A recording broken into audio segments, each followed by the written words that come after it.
कि प्रोपेगेंडा किस तरह से है ये। इस देश में कोई एक घटना हुई ऐसी तो उस घटना को दिखाना जरूरी है। मुश्किल से 4 एंट्रीज मोदी जी की मिली हैं उसमें पूरी फिल्म में, और अगर वो भी प्रोपेगेंडा है तो भाई मुझे नहीं पता प्रोपेगेंडा का मतलब उनको या तो समझना पड़ेगा या हमें दोबारा से समझना पड़ेगा। For a second I thought you were saying कि मोदी जी को पसंद आया जो इन्होंने किया। मैं बहुत खुश हुआ। Hi, this is Jaya and you're watching me on Bollywood Now. Today I am sitting with the cast of Article 370. Arun sir, hello. Hi. Sumit sir, hello. Raj hello. Sir, hi. Hi Vaibhav.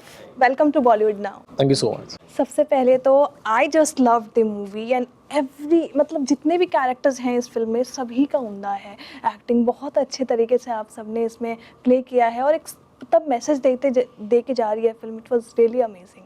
I would like to know from you all कि what article 370 mean to you all.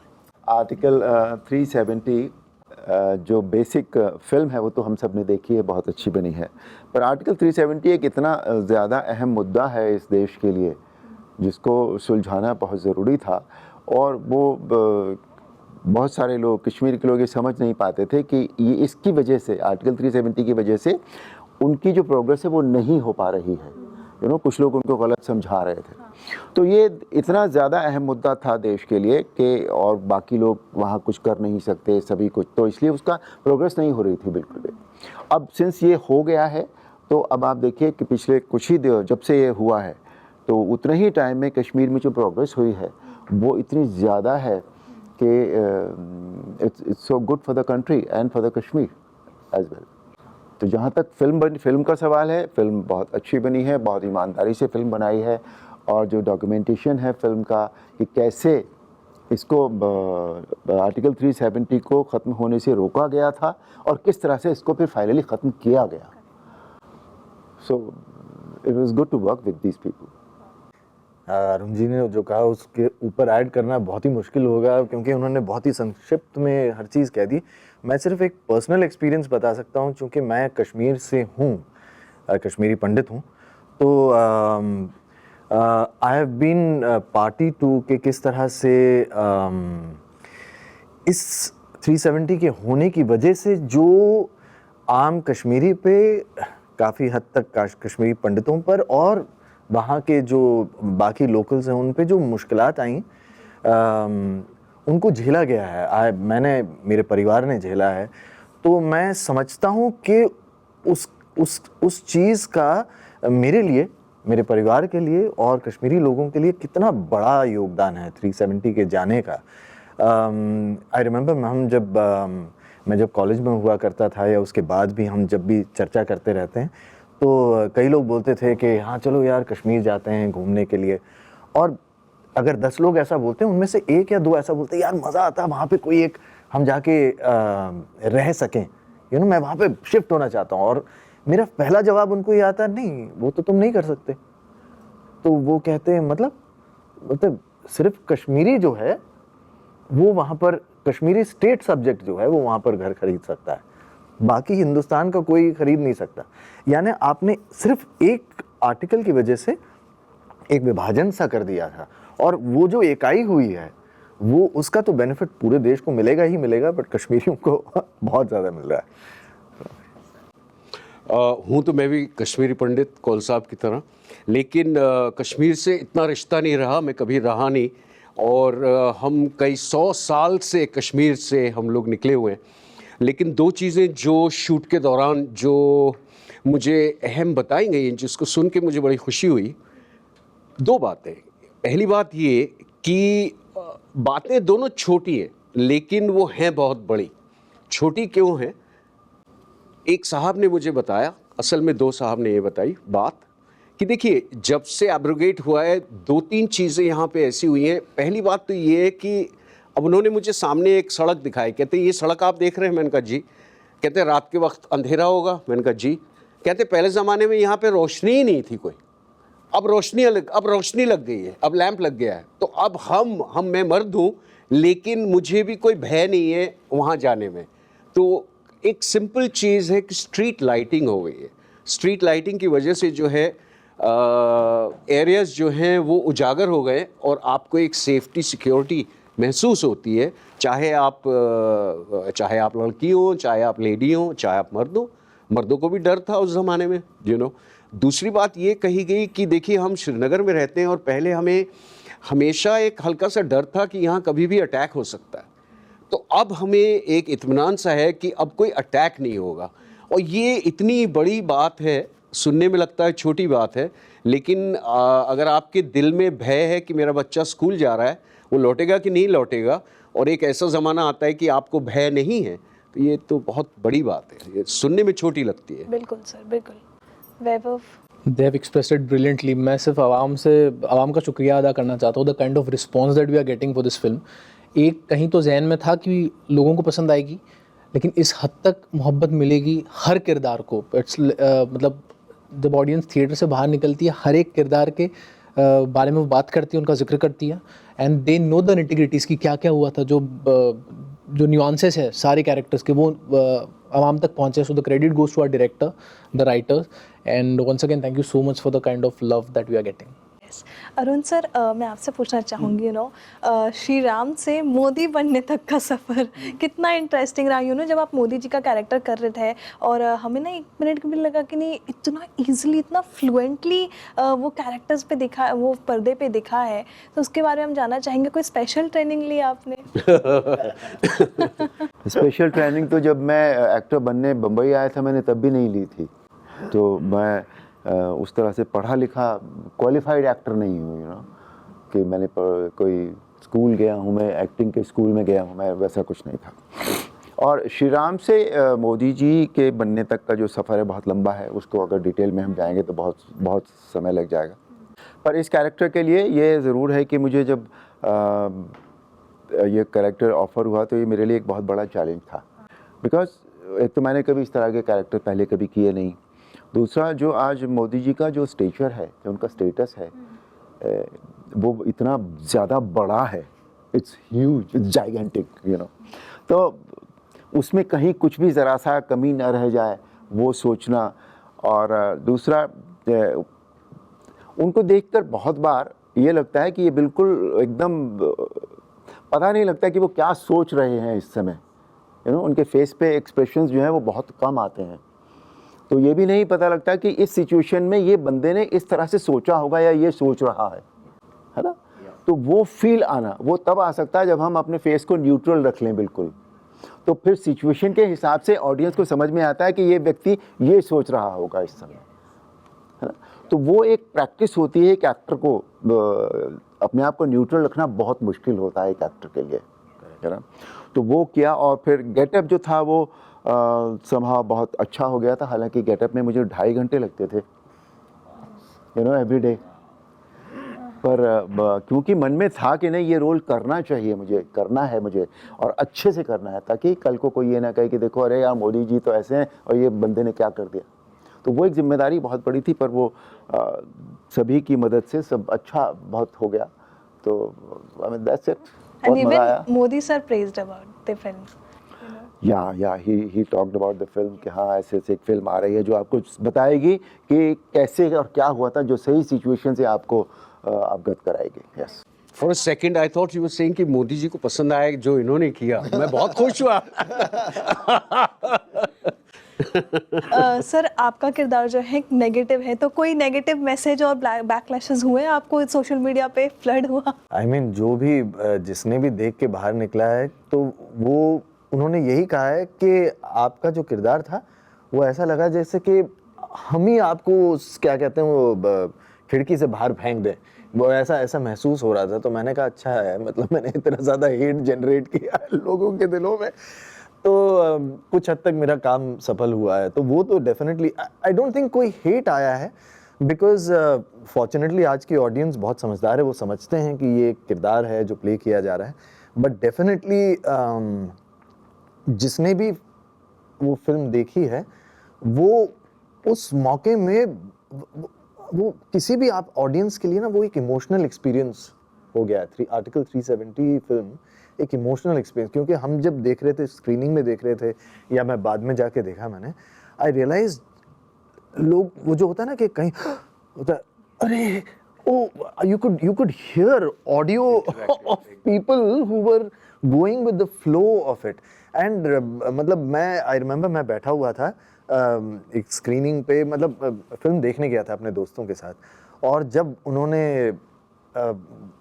यामी जी के character ने मुझे push किया तो मेरे बगल वाला बंदा यस यस उसको बड़ी खुशी हो रही है क्या लटकाओ ऐसे। मैं ये करना चाह रहा हूँ, शुक्र है यामी ने ये कर दिया। इवन राज सर का जब आ रहा था ना सीन, तो तब ऐसे ही लोग कह रहे थे बगल से, क्यों कर रहा है ये ऐसे राज के साथ। भैया देखिए, हम दोनों की कुंडली के लिए अच्छा है, जितना आप हमें हेट करेंगे ऊपर वाला जो हमारे नंबर कटते जाएंगे कुछ होगा। So we are very happy. I don't know if Sumit आपने ख़त्म किया बोलना। बिल्कुल। तो मेरी किस्मत में असल में कोई there was another character which was offered to me first, और वो कैरेक्टर खुद इतना सशक्त कैरेक्टर है कि इमीडिएटली सुनने के बाद मैंने इमीडिएटली हाँ बोला। फिर कुछ 2-4 दिन के बाद कास्टिंग का फ़ोन आया कि सर वो हमारे डायरेक्टर चाह रहे हैं कि आप फलाना रोल करें, और वो मैंने कहा अच्छा मैं जाके मिलता हूँ। मैं जाके मिला आदित्य साहब को, जम्बाले साहब को। जम्बाले साहब ने नरेशन दिया, और जम्बाले साहब का जो नरेशन था, मुझे लगान के नरेशन की मुझे उसने याद दिलाई, बिकॉज इतनी क्लैरिटी के साथ जैसे वहाँ आशु ने नरेशन दिया था, वैसे ही यहाँ मुझे आदित्य ने नरेशन दिया। एंड होता क्या, एज एन एक्टर जब आप एक डायरेक्टर का नरेशन सुनते हैं तो आपको पता चल जाता है कि डायरेक्टर कितने पानी में है। आपको ये पता चल जाता है कितनी क्लैरिटी के साथ वो अपनी फिल्म देख रहा है। और एज एन एक्टर आपके लिए सबसे इम्पॉर्टेंट चीज़ वही है कि आपका जो डायरेक्टर है उसको क्लैरिटी हो। एक्चुअली पूरी यूनिट के लिए, बिकॉज हम लोग सब अपना क्यू डायरेक्टर से ही लेते हैं, पूरे यूनिट के लिए ये बड़ा आवश्यक है कि जो डायरेक्टर हो, जो at the helm of affairs है, उसको क्लैरिटी हो, तो वो हर चीज़ में फिर सीप इन होती है क्लैरिटी। तो मुझे जब ये दूसरा रोल ऑफर हुआ जो फाइनली मैंने किया, ये कॉम्पोजिट है पॉलिटिशियंस का, जैसा आप समझ ही गए होंगे। और मुझे मतलब उत्तम आनंद जिसको बोलते हैं, उत्तम आनंद आया कमीनापन करने में। पॉलिटिक्स में इंटरेस्ट है आपको? पॉलिटिक्स में देखिए, हिंदुस्तान में या कहीं भी अगर आप रहते हैं तो एक उम्र के बाद आपको पॉलिटिक्स में इंटरेस्ट हो ही जाता है। जब हम बच्चे थे तब बिल्कुल नहीं था, तब तो हमें केवल अपने में इंटरेस्ट होता है। लेकिन जब आप थोड़ी उम्र बढ़ जाती है आपकी, तो फिर आपके आसपास जो घट रहा है, जो हो रहा है, उसमें फिर आप चाहें या ना चाहें वो आप इन्वॉल्व हो ही जाते हो। एंड अगर आप एक्टर हो तो एक्टर का तो काम है दर्शाना। जो आसपास मेरे लोग बैठे हैं, हम सब आप लोगों का जीवन जो है वो हम लोग दर्शाते हैं, तो मामला पॉलिटिकल तो हो ही जाता है। वैभव, आपको क्या रिस्पॉन्सेज मिले फैमिली से? आपका किरदार पूरा पॉजिटिव था, यामी के साथ बहुत प्यारा था आपका किरदार, तो उसके क्या रिस्पॉन्स थे? Honestly, the social media is flooded with messages and I'm really बहुत खुशी होती है। और जब इतने बड़े बड़े मैसेजेस आते हैं, इतने बड़े बड़े मेल्स आते हैं आपको, तब कहीं ऐसे डीप डाउन यू थिंक यार कुछ तो सही हुआ है। And my parents were very happy क्योंकि my family is from Nagpur, तो वो प्रीमियर के लिए आए थे। एंड मैंने कुछ ज़्यादा बताया नहीं था, मैंने कहा ये फिल्म है और ट्रेलर में जितना आपको पता चलेगा आप देखें। But they loved it. और एक like I did my engineering from Pune, और मुझे याद था वो मेरे पहले इंटर कॉलेज ड्रामा के लिए मॉम डैड आए थे, तो वो ख़त्म होने के बाद वो चेहरे पे खुशी और वो आंखें, तब मुझे याद है वो छप गया था मेरे इस पर वो pick. Same experience, same happiness I could see when they came for the premiere, and it was a wonderful moment for all of us. And yeah, मतलब कश्मीर में shooting का experience, right from working with all the lovely people, team was so good, so supportive. The direction team, the production team, the lovely actors, the ensemble was phenomenal. और I guess मैं खुद को खुशनसीब समझता हूँ कि मैं इस फिल्म का एक पार्ट हूँ। एंड आई जस्ट होप जिन्होंने अब तक देखी नहीं है ज़रूर देखें। तो ये दो इंजीनियर लोग हैं जो हम लोग के जीवन में आए हैं। हाँ। एक तो वैभव साहब और एक हमारे डायरेक्टर आदित्य जी, वो भी इंजीनियर है। तो भैया ये इंजीनियर लोग, आप लोग मतलब क्यों नहीं अपने इंस्टीट्यूट में रह रहे हैं? मतलब आइए, you are most welcome, because आपके आने से एनरिच हुआ है बॉलीवुड। जितने बाहर के लोग आते हैं, मेरा ये मानना है that it enriches Bollywood, it brings different perspectives. And तो प्रोड्यूसर भी इंजीनियर है। और प्रोड्यूसर भी सर मेरा आप चारों से ही ये सवाल होगा कि कई लोग हैं इस फिल्म को प्रोपागेंडा बोलते हैं, तो उनको आप क्या कहना चाहेंगे? मुझे, हाँ मैंने भी सुना ये बात, पर मुझे बिल्कुल समझ में नहीं आया कि प्रोपेगेंडा किस तरह से है ये। इस देश में कोई एक घटना हुई ऐसी, तो उस घटना को दिखाना ज़रूरी है, वो घटना ठीक से दिखाई गई। उस घटना को जिन लोगों ने अंजाम दिया, जिन लोगों ने सोचा कि ऐसा होना चाहिए, अगर उन लोगों को भी दिखाया तो उसमें एक प्रोपेगेंडा कैसे हुआ वो? ये बात दूसरी है कि वो दोनों लोग जो इतने ज़्यादा आज पॉपुलर हैं, इतने ज़्यादा विजिबल हैं, इतने ज़्यादा उनका स्टेटस बड़ा है कि वो उनका एक शॉट भी अगर आप डाल दें तो वो बहुत काफ़ी होता है। लेकिन जहाँ जहाँ ज़रूरी है वो दिखाना बहुत ज़रूरी है। कि अब जैसे अगर मेरा आप कैरेक्टर लें तो पुलवामा के बाद जो कॉफिन्स रखे हुए हैं वहाँ मिस्टर मोदी आते हैं, है ना, और वो आके और वो मुड़े और हाथ जोड़े हुए थे, मुड़े और वो शॉट कट गया। तो मुझे लगा कि नहीं यार, ये डायरेक्टर ने जल्दी शॉट काट दिया। अगर थोड़ा सा और आगे आने देते ना तो जो इमोशन था वो इमोशन ऑडियंस के पास तक पहुंच जाता पूरा। तो मेरा तो मानना ये था, लेकिन डायरेक्टर ने देखिए शॉट, मोदी जी मुड़े यार ठप, उसने शॉट काट दिया। तो अगर इसको भी प्रोपेगेंडा कहते हैं तो मुझे तो बात नहीं समझ में आई। ठीक है, अभी जो कितना बड़ा अच्छा वो जो इंसिडेंस है कि मोदी जी का कारवां जो था वो उन्होंने दिखाया कि वो कहीं और जा रहा है और एक सफ़ेद गाड़ी निकली वहाँ से और उस गाड़ी में कोई बंदा बैठा हुआ था, रोका गया और उन्होंने उतारा और सिर्फ एक लुक दिया। मतलब वो लुक भी ना दिखाएगा कि कौन बैठा था अंदर। करेक्ट। तो दिखाएंगे क्या आप फिर, ये बताइए। तो मतलब कैसे उसको प्रोपेगेंडा कहेंगे आप? मुश्किल से 4 एंट्रीज मोदी जी की मिली हैं उसमें पूरी फिल्म में, और अगर वो भी प्रोपेगेंडा है तो भाई मुझे नहीं पता प्रोपेगेंडा का मतलब उनको या तो समझना पड़ेगा या हमें दोबारा से समझना पड़ेगा। करेक्ट। सर लेकिन फिल्म बहुत ईमानदारी से बनी है, बहुत अच्छी फिल्म बनाई है उन्होंने, और कहीं भी ऐसा कुछ नहीं है कि किसी को खुश करने के लिए फिल्म बनाई गई है। जो एक्चुअली हुआ वही दिखाया गया है।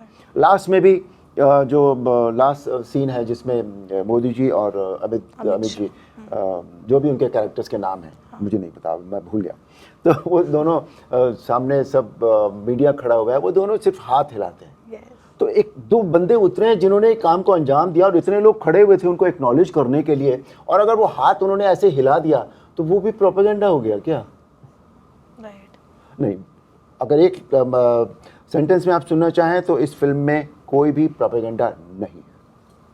सर वो इतना खूबसूरत मोमेंट है जब आप खिड़की नीचे करते हैं, ओह अरे उस पे इतनी तालियां पड़ी, उस पे इतनी तालियां लोगों को, वो जैसे ये कह रहे थे ना कि रिएक्शन आता है एकदम से, ऐसे रिएक्शन आया और तालियां शुरू हुई फिर बिल्कुल। क्योंकि मैंने 2 बार फिल्म देखी थी और दूसरी बार मैंने ऑडियंस के साथ देखी थी, तो उसमें ना क्या हुआ था, जब एक तो आपने जब खिड़की खोली उसमें, और दूसरी जब आप और अमित सर जब आते हो और ऐसे करके जो हाथ आते हो, उसमें जो रिएक्शंस मिले हैं, they all way just clapping. तो वो कितना अच्छा है। एक और सीन मैं बताता हूँ, मुझे क्योंकि गिनती के वो 4 सीन थे तो इसलिए मुझे सब याद है। इसमें ये वो जो एक्टर की दुखती रह गए राज्यसभा से और इससे प्रोपेगेंडा कहा और राज्यसभा में जो वो आते हैं, जो एमपी साहब आते हैं और पीएम उनके पास जाते हैं, और पीएम साहब उन्होंने बोला है कि लोकसभा चले, राज्यसभा चले या ना चले, देश चल पड़ा है। मतलब इतनी खूबसूरत लाइन है वो, इतनी जबरदस्त तालियां पड़ती हैं। अब उसको प्रोपेगेंडा आप कहेंगे कि देश चल पड़ा है, ये कहना भी जुर्म हो गया। अब समझ में नहीं आया। What's your take Sumit? And then तो मेरे हिसाब से तो प्रोपेगेंडा जो एक शब्द है वो उसका मतलब है कि आप एक फॉल्सिफिकेशन, एक फेक चीज को, एक नकली चीज को उसका प्रचार करें। राइट। अब आर्टिकल 370 एक्चुअली हटा है, उससे जैसे मैं बता रहा हूँ लोगों की ज़िंदगी इनरिच हुई है 5 साल से। अगर उस फिल्म में एक शब्द कहा एक लाइन कही जा रही है कि उसके बाद इमीडिएटली हटने के बाद वहाँ पर एक इंसान का खून नहीं बहा, तो ये तो सच है।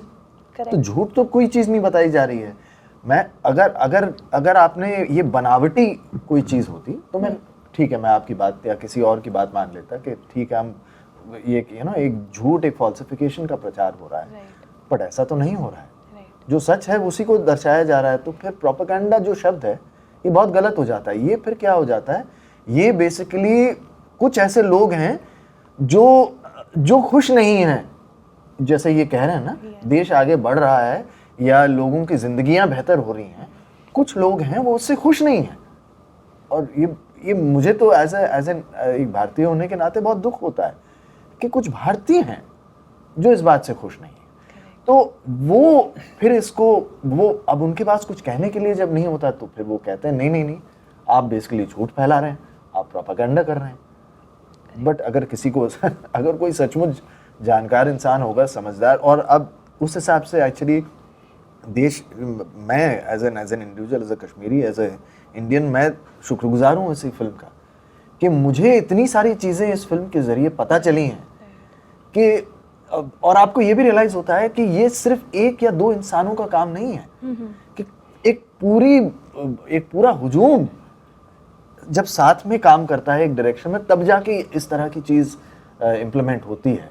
तो I mean I am prouder by after seeing this film कि मतलब आई एम ग्लैड कि हम इस तरह के डिसीजंस ले पा रहे हैं एज अ कंट्री। मैंने तो आपको बयान किया है कि कैसे मुझे कश्मीरियों ने बताया कि कैसे उनकी ज़िंदगी में तब्दीली आई है। लगती है छोटी लेकिन है बहुत बड़ी, अगर आपको सिक्योरिटी हो जाए दिल में। तो ये देश का एक मुद्दा है जिसके ऊपर फिल्म बनी है, सशक्त फिल्म बनी है। शायद प्रोपेगेंडा इसलिए भी कहा जा रहा है, मे बी टाइमिंग को लेके। अगर टाइमिंग कुछ और होता तो बिल्कुल ये लफ्ज़ प्रोपेगेंडा शायद नहीं आता, लेकिन this is an important year for all of us in the country as we know. शायद उसकी वजह से ये प्रोपेगेंडा का जो है हल्की सी पूंछ इसके पीछे लग गई है। But when you see the film, देखिए हम तो चाहते हैं कि लोग आके हमारी फिल्म देखें और खुद जो है इसका फैसला करें। आप बगैर फिल्म देखिए, आपको लगता है कि यार ये टाइमिंग गलत है और ये प्रोपेगेंडा ही होगा, ठीक है। हमने अरुण जी को, हमने किरण जी को एज अमित जी, एज मोदी जी देखा है in the trailer, so we feel कि हाँ यार ये शायद गवर्नमेंट का एजेंडा पुश कर रही है, लेकिन ये तो देश का एजेंडा है। मतलब गवर्नमेंट का एजेंडा से बड़ा देश का एजेंडा होता है। ये देश का एजेंडा है, और अगर लोगों के जीवन में सच में फ़र्क पड़ा है तो फिर हम यहाँ चार लोग बैठे हुए, हम कौन है? जो आम लोग वहाँ अपनी जिंदगी व्यतीत करते हैं, उनकी जिंदगी में फर्क पड़ा है। तो हम तो नहीं, ये बात आपने बहुत अच्छी बोली है कि अगर किसी को ये महसूस भी होता है कि कहीं किसी तरह का फॉल्सिफिकेशन, आप एक बार जाके देख लीजिए, आप देखिए आके, तो वो पता चल जाएगा। और कुछ लोगों ने अगर मिलकर कोई बड़ा काम किया है तो उसे क्यों ना बताया जाए, क्यों ना उन लोगों का नाम लिया जाए, क्यों ना उन लोगों की शक्लें दिखाई जाए। What's wrong in it? I don't understand this. Honestly, I feel as a part of this industry, दो बहुत अहम मौजू होते हैं, एक अप्रिसिएशन, एक क्रिटिसिज्म। इस फिल्म के बारे में अगर बात करें तो जो kind of appreciation that we have got वो बहुत ज़्यादा है compare to the criticism. And as an individual what I feel is appreciation आप ग्रेसफुली एक्सेप्ट करते हैं, क्रिटिसिज्म अगर आ रहा है तो we accept that gracefully as well. अब इस पे जब डिबेट होती है तो yes our writer and director, आप जब निटिग्रिटीज़ की बात करें कि एग्जैक्टली ये खामियां लग रही है, ये पॉजिटिव पॉइंट्स है, so of course our writer and director they will be in a better position to say कि ये हमने ऐसा शॉट ये इस तरीके से क्यों किया। बट आई गेस कोई भी फिल्म आप बनाएं उस पर कुछ लोग कहेंगे कि यार बहुत खूबसूरत फिल्म बनाई है, कुछ लोग कहेंगे कि गलत है, कुछ लोग कहेंगे प्रोपेगेंडा है। So as a part of like as an actor I feel कि जो अप्रिसिएशन आता है वो तो ग्रेसफुली एक्सेप्ट करते ही हैं। क्रिटिसिज्म पे अगर आया कहीं तो we accept that gracefully, but we stand by the film. Wow, but what's next in the pipeline sir आपके लिए? आप अब हमें कहाँ दिखोगे? और मैं आपको कहाँ दिखूंगा? अभी तो मैं यहाँ दिख रहा हूँ। इसके बाद और भविष्य का मुझे नहीं पता होता जया। मुझे अगर भविष्य पता होता तो मतलब कुछ तो साइन करी तो मैं प्रिपरेशन मोदी जी का कर नहीं मैं क्या होता। सर कुछ तो साइन करी होगी आपने, कुछ तो कहीं तो टिकट्स फिल्में हैं। और आजकल क्या हो गया, एक नया ट्रेंड है बेसिकली कि जो फिल्म साइन करने से पहले एनडीए साइन करना होता है, नॉन डिस्क्लोजर है ना। हाँ जी। तो हैं फिल्में हैं, आप जरूर देखेंगे। I'm doing few good projects. I think similar situation है जहाँ पर बातचीत चलती रहती हैं, and जब तक कुछ फाइनलाइज नहीं हो जाता तब तक उनके बारे में चर्चा करना मुश्किल होता है। बट होपफुली जल्द ही कुछ देखेंगे। एक सुधीर मिश्रा जी जो डायरेक्टर हैं, उनका एक शो है वो अब करने जा रहा हूँ। उसके अलावा कुछ और 2-4 और प्रोजेक्ट्स हैं जिन पर बात हो रही है, जी होपफुली दिस ईयर। मैं इंतज़ार कर रहा हूँ जलाल साहब के बाद मैंने एक नहायत ही ख़तरनाक और सशक्त कैरेक्टर किया है जिसका नाम है शहंशाह औरंगज़ेब, और मैं उसका बेसब्री से इंतज़ार कर रहा हूँ क्योंकि औरंगज़ेब साहब की रेपुटेशन बहुत ख़राब है। तो थोड़ी सी हमने कोशिश की है कि उनकी रेपुटेशन को ना देखते हुए, आप एक्टर हैं, आपको रोल मिलता है, आपको एक किरदार जो है उसको जीवित करना है, तो आप उसको एज ए ह्यूमन बीइंग देखते हैं, आप उसको एज अ विलन या ये और वो लोग देखते हैं उनको ऐसे। लेकिन जब आप एज एन एक्टर उसको प्ले करते हैं तो you can't come with biases, an actor means no bias. So whether I am playing Aurangzeb और I am playing Charles Sobhraj और I am playing Billa from Billa Ranga or any of the most खतरनाक लोग, as an actor I don't play the role thinking कि ये villain है या ये hero है या ये फलाना ठिकाना है। We make a human being with all ऊपर नीचे faults, कमियाँ, खामियाँ, उसकी अच्छी बातें। तो औरंगज़ेब साहब किया है and I'm really looking forward to seeing it, and I'm hoping all of you also get a chance to see it soon. Basically it's a biopic on Shivaji Maharaj's son Sambhaji, और interesting एक ये है information कि शिवाजी के पिता श्री शाहू महाराज, शिवाजी साहब और संभाजी तीनों को फिनिश करने में ये औरंगज़ेब साहब का काफ़ी बड़ा हाथ था। तो that role also comes with a lot of responsibility because you can't, you know, as an actor you want to take the middle ground and do it absolutely correctly with your heart and hope that you don't rake any controversy. So apart from that I'm playing one Jagat Guru in another film. तो मुझे बड़ा मज़ा आ रहा है। Actually देखिए, हम कहते हैं कि अगर ऊपर वाला आपको कलाकार बनाता है, देवी की कृपा होती है, तो जब आपकी पैदाइश होती है तो तभी उसी वक्त आपको इस तरफ कर देते हैं, कहते हैं नो, आप लोग जो है आपका भगवान ह्यूमैनिटी है, आप लोग इधर आ जाओ। तो हम बचपन से पैदाइश से उधर कर दिए गए। So I look forward to when I get a character who is not my dharma, who is not like me, उसमें ज़्यादा मज़ा आता है बिकॉज उसमें फिर मेहनत ज़्यादा लगती है। Vaibhav, you? 2-3 interesting films they will be releasing this year. एक का नाम है वेडिंग स्टोरी, देन एक है बेबिंग का, that's again a very interesting film, और तीसरी फिल्म है बात इतनी काफ़ी है। So I am looking forward for these 3 films. Good luck. Thank you. Good luck. It was so lovely chatting with you also. Same here, thank you. बहुत मज़ा आया। Thank you so much for joining with me. Thank you. Thank you. Thank you.